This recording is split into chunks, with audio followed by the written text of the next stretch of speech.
এবং এখান থেকে অন্তত 2টা মার্কস কমন নিব যে কোনো জবের পরীক্ষায়। এজন্য খুব মনোযোগ দিয়ে ক্লাসটা করতে হবে। তাহলে চলুন ক্লাসটা শুরু করে দিচ্ছি। আজকের প্রথম প্রশ্ন হচ্ছে জুলিয়াস সিজার কেন বিখ্যাত? জুলিয়াস সিজার কেন বিখ্যাত? তিনি রোমান সম্রাট হিসেবে বিখ্যাত। জুলিয়াস সিজার নিয়ে দু একটা কথা যদি বলি, তিনি রোমান সাম্রাজ্যের অন্যতম একজন প্রভাবশালী শাসক ছিলেন এবং সেনাপতি ছিলেন। তিনি মারা গিয়েছিলেন কিভাবে জানেন? একজন আততায়ীর হাতে মারা গিয়েছিলেন। খ্রিস্টপূর্ব 44 অব্দে একজন আততায়ীর হাতে তিনি মারা গিয়েছিলেন। আচ্ছা, আমরা যে জুন মাসের পর জুলাই মাস বলি, কেন বলি? এই তার নাম অনুসারেই কিন্তু আমাদের এই পঞ্জিকায় জুলাই মাসের নামকরণ করা হয়েছে। কার নাম অনুসারে? জুলিয়াস সিজার এর নাম অনুসারে জুলাই মাসের নামকরণ করা হয়েছে। খুব ভালো করে মনে রাখবেন, কোনো একটা জায়গায় আসতে পারে। Julius Caesar was the ruler of Rome. তিনি রোমের শাসক ছিলেন। অ্যাবাউট, আমরা সবাই জানি যে 2000 খ্রিস্টপূর্বাব্দে, অর্থাৎ ডি নাম্বার আনসার হবে। পরবর্তী প্রশ্ন, বিশ্বের সবচেয়ে প্রাচীন সভ্যতা কোথায় গড়ে উঠেছিল? এই প্রশ্নটা সবারই একটা কমন প্রশ্ন। বিশ্বের সবচেয়ে প্রাচীন সভ্যতা গড়ে উঠেছিল মেসোপটেমিয়াতে। মেসোপটেমিয়া অর্থ কি আপনারা সবাই জানেন? মেসোপটেমিয়া অর্থ 2 নদীর মধ্যবর্তী ভূমি। এই 2টা নদীর নামও আপনাদের জানতে হবে, জবের পরীক্ষায় প্রশ্ন হতে পারে। 2টা নদীর নাম হচ্ছে টাইগ্রিস এবং ইউফ্রেটিস। এটা হচ্ছে বিশ্বের সবচেয়ে প্রাচীনতম সভ্যতা, যার নাম মেসোপটেমীয় সভ্যতা, যেখানে বিশ্বের প্রথম লিখিত ভাষা, যার নাম কিউনিফর্ম, এটা কিন্তু আবিষ্কৃত হয়েছে মেসোপটেমীয় সভ্যতায়। পরবর্তী প্রশ্ন, ব্যাবিলনের ঝুলন্ত উদ্যান কোথায় অবস্থিত? ব্যাবিলনের ঝুলন্ত উদ্যান ইরাকে অবস্থিত। ব্যাবিলনের ঝুলন্ত উদ্যান নিয়ে দু একটা কথা বলবো। ব্যাবিলনের ঝুলন্ত উদ্যান কে তৈরি করেছিলেন? নেবুচাঁদ নেজার। নেবুচাঁদ নেজার। এই নেবুচাঁদ নেজার তার স্ত্রীর মনোরঞ্জনের জন্য ব্যাবিলনের শূন্য উদ্যান তৈরি করেছিলেন। ঝুলন্ত উদ্যান বা শূন্য উদ্যান যে কোনো একটা হিসেবে আসতে পারে, কোনো সমস্যা নেই, একই কথা। মেসোপটেমিয়া এলাকার বেশিরভাগ বর্তমানে কোন দেশে? মেসোপটেমীয় এলাকার বেশিরভাগ বর্তমানে ইরাকে। আশা করি আপনাদের মনে থাকবে। সেই সঙ্গে এটাও মনে রাখবেন, সিরিয়ার কিছু অংশ, তুরস্কের কিছু অংশ, এই সব জায়গাতেও মেসোপটেমীয় এলাকাটা ছিল।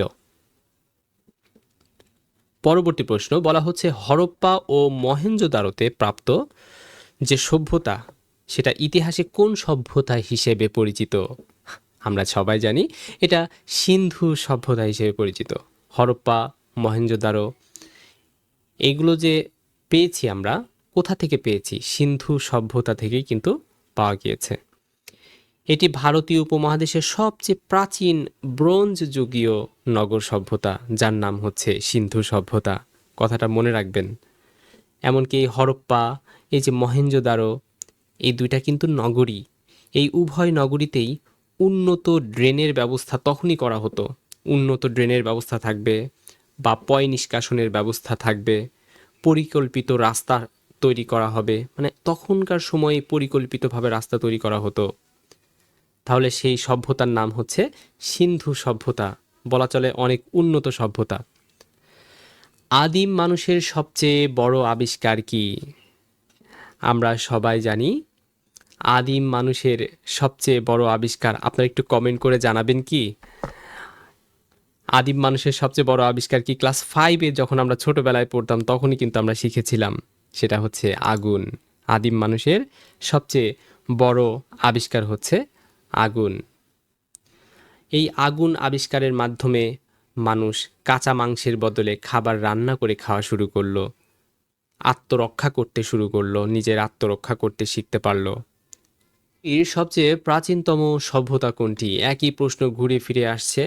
পৃথিবীর সবচেয়ে প্রাচীনতম সভ্যতা মেসোপটেমীয় সভ্যতা।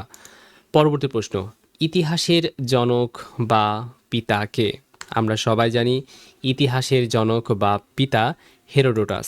আমি যে প্রশ্নগুলো আপনাদের দিচ্ছি তার পাশে একটু দেখে রাখবেন কোনটা কোন জবের পরীক্ষায় এসেছে। আমার তো এত বলার সময় নেই যে প্রাক প্রাথমিকে এসেছে, থানা শিক্ষা অফিসার পদে এসেছে। এগুলো খুবই গুরুত্বপূর্ণ। আমি এই জন্য বলছিলাম আমার পুরো ক্লাসটা আপনারা খুব মনোযোগ দিয়ে দেখবেন, তাহলে আপনারা অবশ্যই জবের পরীক্ষায় কমন পাবেন। পরবর্তী প্রশ্ন আপনাদের জন্য যাবে, তবে ইতিহাসের জনক হিসেবে আমি কি যেন বললাম, হেরোডোটাস, তাই না? প্রাচীন গ্রিক ঐতিহাসিক হেরোডোটাসকে কি বলা হয়? ইতিহাসের জনক বলা হয়। তিনি প্রথম ইতিহাসকে বস্তুনিষ্ঠভাবে লিপিবদ্ধ করার চেষ্টা করেন। এই যে আধুনিক ইতিহাসের জনক যদি বলে কে, তখন কি বলবেন? তখন বলতে হবে জার্মান ঐতিহাসিক লিওপোল্ড ভন র্যাঙ্কে। অর্থাৎ তিনি হচ্ছে আধুনিক ইতিহাসের জনক, যিনি কিনা জার্মানের অধিবাসী, জার্মানের ঐতিহাসিক লিওপোল্ড ভন র্যাঙ্কে। আশা করি মনে থাকবে এটাও। পরবর্তী প্রশ্ন, নিচের কোন দেশে গণতন্ত্রের জন্ম হয়েছিল? আমরা সবাই জানি যে গণতন্ত্রের জন্ম হয়েছিল গ্রিসে। প্রাচীন গ্রিসের অ্যাথেন্স শহরকে বিশ্ব গণতন্ত্রের সূতিকাগার বলা হতো। আমরা নিশ্চয়ই জবের জন্য প্রস্তুতি যখন নিচ্ছি তখন আমরা এটাও জানি, তাই না, যে প্রাচীন গ্রিসের যে অ্যাথেন্স শহর, এটাকে বিশ্ব গণতন্ত্রের সূতিকাগার বলা হতো বা বিশ্ব গণতন্ত্রের জন্মস্থান বলা হতো। পরবর্তী প্রশ্ন, সুমেরীয় সভ্যতা কোথায় গড়ে উঠেছিল? সুমেরীয় সভ্যতা গড়ে উঠেছিল কোথায়? কমেন্ট করে জানান। আমি উত্তর দেওয়ার আগে আপনারা চেষ্টা করবেন কমেন্ট করে সেটার উত্তর দিতে। সুমেরীয় সভ্যতা কোথায় গড়ে উঠেছিল? আসলে সুমেরীয় সভ্যতা গড়ে উঠেছিল মেসোপটেমিয়ায়। পরবর্তী প্রশ্ন, কারা সপ্তাহের 7 দিনকে বিভক্ত করেন? এই প্রশ্নটা অত্যন্ত কমন একটা প্রশ্ন, এবং এটা আমি আশা করি অন্তত যে এটা আমরা সবাই পারবো। ক্যালিডীয় সভ্যতা, তাই না? ক্যালিডীয়। কারা সপ্তাহের 7 দিনকে বিভক্ত করেছিলেন? ক্যালিডীয়রা। এটা ক্যালিডীয় সভ্যতারই একটা অংশ। প্রাচীন ক্যালিডীয়রা শুধু এগুলা না, গ্রহ নক্ষত্র এগুলা পর্যবেক্ষণ করতেন। এগুলা পর্যবেক্ষণ করে তারাই প্রথমে সপ্তাহকে 7 দিনের ভাগ করেছেন, যে 7 দিনে এক সপ্তাহ। শুধু তাই না, এই যে দিন রাত্রিকে 24 ঘন্টায় ভাগ করা, এটাও এদেরই কাজ, এরাই এই কাজগুলো করেছে। জ্যোতির্বিজ্ঞানী তাদের অবদানের জন্যই আমরা বর্তমানে 7 দিনের যে সপ্তাহ গণনা করি। এটা কিন্তু এই যে ক্যালিডীয় সভ্যতা, এদের এই সভ্যতা থেকেই কিন্তু আমরা এই জিনিসটা পেয়েছি। পরবর্তী প্রশ্ন, কত খ্রিস্টপূর্বাব্দে সিন্ধু সভ্যতার পতন হয়? আমরা সবাই জানি 1500 বিসি। এবার পরবর্তী প্রশ্ন, প্রথম কারা বর্ণমালা উদ্ভাবন করেন? গুরুত্বপূর্ণ প্রশ্ন কিনা বলুন তো? খুবই গুরুত্বপূর্ণ। সেটা হচ্ছে ফিনিশীয়রা। ফিনিশীয়রা সর্বপ্রথম এটা করেন। আচ্ছা, ভালো কথা, আগের প্রশ্নে যে আমরা একটা জিনিস, এই যে সিন্ধু সভ্যতার পতন নিয়ে বললাম, যে সিন্ধু সভ্যতার পতন হয়েছিল 1500 খ্রিস্টপূর্বাব্দে কিন্তু পতন হয়েছিল, তাই না? তো এই যে কেন পতন হয়েছিল, অনুমান করা হয় যে আপনাদের এই যে জলবায়ু পরিবর্তন, আবার অনেকে মনে করতো যে সরস্বতী নদীর প্রবাহর পরিবর্তন, আবার অনেকে মনে করেন যে আর্যদের আক্রমণের কারণে এই সভ্যতার পতন ঘটে। আসলে এক্স্যাক্টলি কোনটা সেটা আমাদের কারোই জানা নেই। তবে এই যে গুরুত্বপূর্ণ কথা যে সিন্ধু সভ্যতা, এই সভ্যতা আবিষ্কার করেন কে, এইটা আপনাদের মনে রাখতে হবে। যে কারণে আমি পূর্বের প্রশ্নে আবার ব্যাকে আসতে হলো। রাখাল দাস বন্দ্যোপাধ্যায়ের কথা একটু মনে রাখবেন। এই সভ্যতা আবিষ্কার করেছিলেন হচ্ছে রাখাল দাস বন্দ্যোপাধ্যায়, এবং আরও একজন ছিলেন যার নাম দয়ারাম সাহানি। হ্যাঁ, রাখাল দাস বন্দ্যোপাধ্যায় এবং দয়ারাম সাহানি, এই দুইজন এই সভ্যতা আবিষ্কার করেছিলেন এই 1921 সাল থেকে 22 সালের মধ্যেই আর কি। ওই ঢাকা বিশ্ববিদ্যালয় যখন প্রতিষ্ঠিত হয় ওই সময়কাল, তাই না? আচ্ছা, আমরা প্রথম কারা বর্ণমালা উদ্ভাবন করেন এটা কিন্তু জেনেছি যে ফিনিশীয়রা বাংলা বর্ণমালা উদ্ভাবন করেন। আচ্ছা, এই যে ফিনিশীয়দের কথা যে বলছি, ফিনিশীয়দের অবদান কিন্তু আসলে লেখার ক্ষেত্রে অনেক অবদান রয়েছে। সেটা হচ্ছে ফিনিশীয়দের সর্বশ্রেষ্ঠ অবদানের কথা বললে আমরা বলবো 22টি ব্যঞ্জন বর্ণ সম্বলিত বর্ণমালা আবিষ্কার। এটাই হচ্ছে 22টি বর্ণমালা সম্বলিত যে বর্ণমালা আবিষ্কার, এটাই আধুনিক গ্রিক এবং ল্যাটিন বর্ণমালার তৈরির মূল ভিত্তি ছিল। ঠিক আছে। এই ফিনিশীয়রা সমুদ্র বাণিজ্যের জন্য অত্যন্ত পারদর্শী ছিল। এই ফিনিশীয়রা সমুদ্র বাণিজ্য অনেক ভালোভাবে করতে পারত। প্রথম কোথায় লোহা আবিষ্কৃত হয়? প্রথম আমরা সবাই জানি যে এশিয়ার মাইনরে লোহা আবিষ্কৃত হয়। আচ্ছা, এশিয়ার মাইনরটা কোথায়? এটা আমাদের, যদি আমরা বলি, বর্তমান তুরস্ক যে দেশটা রয়েছে, এই তুরস্কই হচ্ছে এশিয়ার মাইনর। তুরস্কের এশিয়ার মাইনর নামে একটা অঞ্চল রয়েছে যেখানে প্রথম লোহা আবিষ্কৃত হয়। পরবর্তী প্রশ্ন। তবে হ্যাঁ, এই লোহা আবিষ্কারের মধ্য দিয়েই কিন্তু মানব সভ্যতায় লৌহ যুগের সূচনা হয়েছিল। এই জন্য এশিয়ার মাইনরে এই প্রশ্ন, এই যে এই লোহা আবিষ্কার, এই জিনিসটা কিন্তু গুরুত্বপূর্ণ একটা প্রশ্ন এবং এসেছেও কিন্তু তথ্য মন্ত্রণালয়ে। তাহলে প্রথম কোথায় লোহা আবিষ্কৃত হয়? এশিয়ার মাইনরে। এটা কোথায়? এটা তুরস্কে। আর এই লোহা আবিষ্কারের পর থেকে কিন্তু লৌহ যুগের সূচনা হয়। এই জিনিসটা একটু মাথায় রাখবো। ব্যাবিলনের শূন্য উদ্যান কে গড়ে তুলেছিলেন? অবশ্য একই প্রশ্ন বারবার আসছে, নেবুচাঁদনেজার। এনাকে অনেকে ইসলামের শত্রু বলে মনে করেন, কারণ এই যে বাইতুল মুকাদ্দাস, মানে বাইতুল আকসা, এটাকে ধ্বংস করতে চেয়েছিল এই নেবুচাঁদনেজার, এরকমটি শুনতে পাওয়া যায়। পরবর্তী প্রশ্ন। মাচু পিচু হলো, আচ্ছা মাচু পিচু কি? আমরা সবাই জানি এটা একটা ইনকা সভ্যতার নিদর্শন। মাচু পিচু ওই যে বিশ্বের সপ্তাশ্চর্যের যে বিষয়গুলো আমরা জানি, সপ্তাশ্চর্যের মধ্যে মাচু পিচু ছিল। এটা হচ্ছে ইনকা সভ্যতার নিদর্শন। এটা হচ্ছে ইনকা সভ্যতার নিদর্শন। আর মাচু পিচু এটা কোথায়? পেরু আছে না, পেরু, একটা দেশের নাম পেরু। ওই পেরুর আন্দিস পর্বতমালা আছে। কি পর্বতমালা? আন্দিস পর্বতমালা। সেই আন্দিস পর্বতমালার একদম চূড়ায় অবস্থিত ইনকা সভ্যতা। ঠিক আছে। এবং এটার ঐতিহাসিক ধ্বংসাবশেষ এখনও রয়েছে। আর এটা 1911 সালে আমেরিকান প্রত্নতাত্ত্বিক, যার নাম ছিল হিরাম বিঙ্গহাম, কী নাম বললাম? হিরাম বিঙ্গহাম, তিনি পুনরায় এটা আবিষ্কার করেছিলেন। কি আবিষ্কার করেছিলেন? এই ইনকা সভ্যতা আবিষ্কার করেছিলেন। আর ইনকা সভ্যতার অংশ হচ্ছে মাচু পিচু। মানব সভ্যতায় ফিনিশীয়দের অবদান কি? এটা কিন্তু আমরা আশা করি পারব। মানব সভ্যতায় ফিনিশীয়দের অবদান হচ্ছে বর্ণমালার উদ্ভাবন। কারণ আমরা একটু আগেও এটা নিয়ে আলোচনা করেছিলাম। দেখুন কত জবের পরীক্ষায় এসেছে।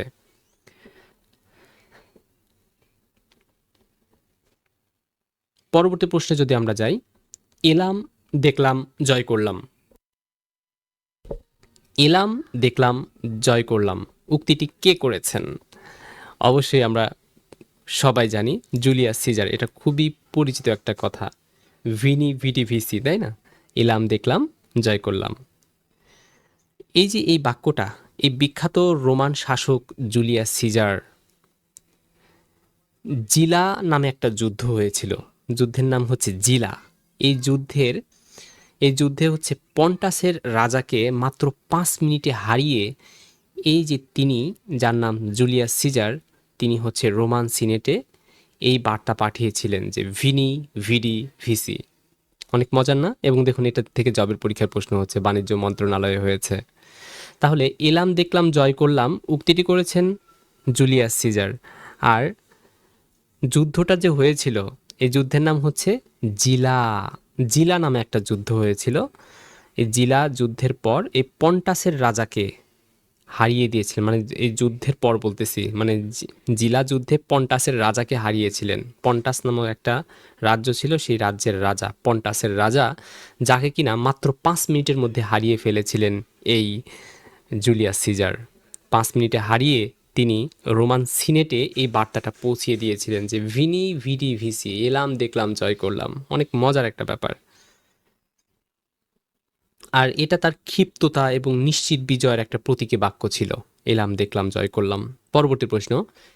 Plato was a citizen of, Plato কোথাকার বাসিন্দা ছিলেন? আমরা সবাই জানি গ্রিস। গ্রিসের অনেক গণ্যমান্য ব্যক্তিরা রয়েছেন। এই যে প্লেটোর কথাই যদি বলি, প্লেটো ছিলেন প্রাচীন গ্রিকের একজন দার্শনিক, যিনি কিন্তু বিখ্যাত গ্রন্থ লিখেছিলেন দ্য রিপাবলিকান। এটা রচনা করেছেন কে? এই প্লেটোই রচনা করেছেন। একাডেমিক নামে একটা শিক্ষা প্রতিষ্ঠান গড়ে তুলেছিলেন। একাডেমিক না, সরি, একাডেমি, সম্ভবত একাডেমি, হ্যাঁ, একাডেমি নামে একটা শিক্ষা প্রতিষ্ঠান গড়ে তুলেছিলেন কে? এই কে কার গুরু ছিলেন এটা ভালো করে মনে রাখতে হবে। SPA, বলুন তো কি হয়? স্পা দিয়ে মনে রাখবেন। SPA, spa. এস তো হচ্ছে সক্রেটিস হচ্ছে শিক্ষক ছিলেন, তার ছাত্রের নাম হচ্ছে পি, কারণ এস এর পরে পি বলেছি, পিতে হচ্ছে প্লেটো, SP, প্লেটো। পির পরে কি বলেছি? আবার এ বলেছি, SPA, এতে হচ্ছে অ্যারিস্টটল। তার মানে প্লেটোর ছাত্র ছিল অ্যারিস্টটল। তাহলে বলুন তো অ্যারিস্টটলের শিক্ষক ছিলেন কে? প্লেটো। SPA, এরপরে আবার এ বলছি, এতে হচ্ছে আলেকজান্ডারের শিক্ষক ছিলেন অ্যারিস্টটল। অর্থাৎ লাস্টের দিক থেকে যদি বলি যে আলেকজান্ডারের শিক্ষক ছিলেন অ্যারিস্টটলের শিক্ষক ছিলেন প্লেটো, আর প্লেটোর শিক্ষক ছিলেন সক্রেটিস। আশা করি আপনাদের খুব ভালো মনে থাকবে। এখন পরবর্তী প্রশ্ন, পৃথিবীর কোথায় প্রথম লিখিত আইনের প্রচলন হয়? পৃথিবীতে লিখিত আইন প্রথম প্রচলন হয় ব্যাবিলনে। আমি পূর্বেও বলেছি হাম্বুরাবির কথা মনে পড়ে? প্রথম লিখিত আইন হয়েছিল ব্যাবিলনের রাজা হাম্বুরাবি বিশ্বের প্রথম লিখিত আইন সংকলন করেন, যা কোড অফ হাম্বুরাবি নামে পরিচিত। কি নামে পরিচিত? খুবই গুরুত্বপূর্ণ, কোড অফ হাম্বুরাবি নামে পরিচিত।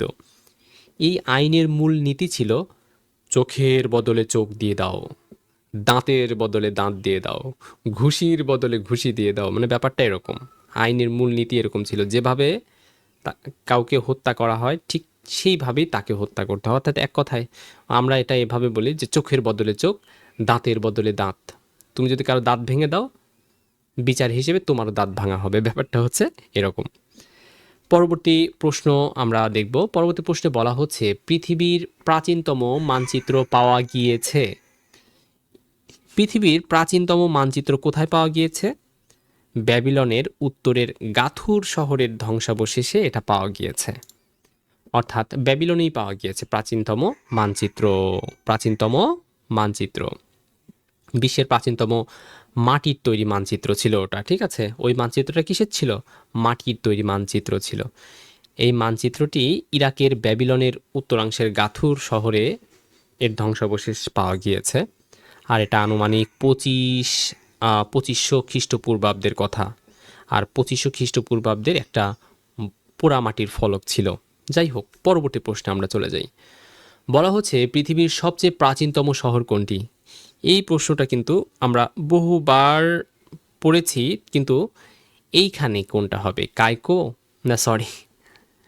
কাইকো বলছি কায়রো, জেরিকো, বাগদাদ না এথেন্স? পৃথিবীর সবচেয়ে প্রাচীনতম শহরের নাম কি? পৃথিবীর সবচেয়ে প্রাচীনতম শহরের নাম হচ্ছে জেরিকো। একটু ভালো করে মনে রাখবো, জেরিকো শহর। তাহলে জেরিকো শহরটা কোথায়? এটা আসলে ফিলিস্তিনের পশ্চিম তীরে অবস্থিত একটা শহর। যার নাম জেরিকো শহর।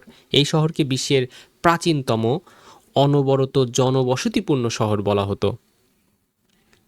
এটা খ্রিস্টান আসারও আরও 9000 বছর পূর্বের কথা, অর্থাৎ 9000 খ্রিস্টপূর্বাব্দে এই জেরিকো শহরটা ছিল।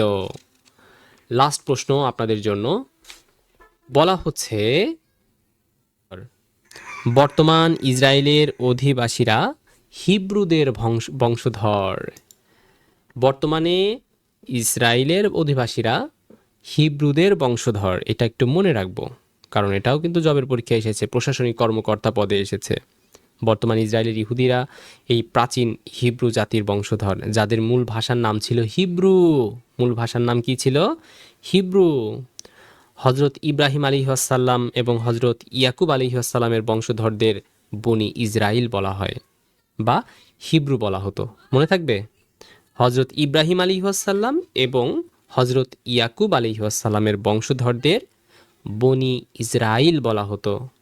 ইয়া বনি ইসরাইল আছে না কোরআনের আয়াত, ইয়া বনি ইসরাইল, তো বনি ইসরাইল বলা হতো এদেরকে, ইব্রাহিম আলাইহিসসালাম এবং হজরত ইয়াকুব আলাইহিসসালামের বংশধরদেরকে। এবং এই বনি ইসরায়েলদেরকেই আবার হিব্রু বলা হতো, কথাগুলো মনে রাখতে হবে।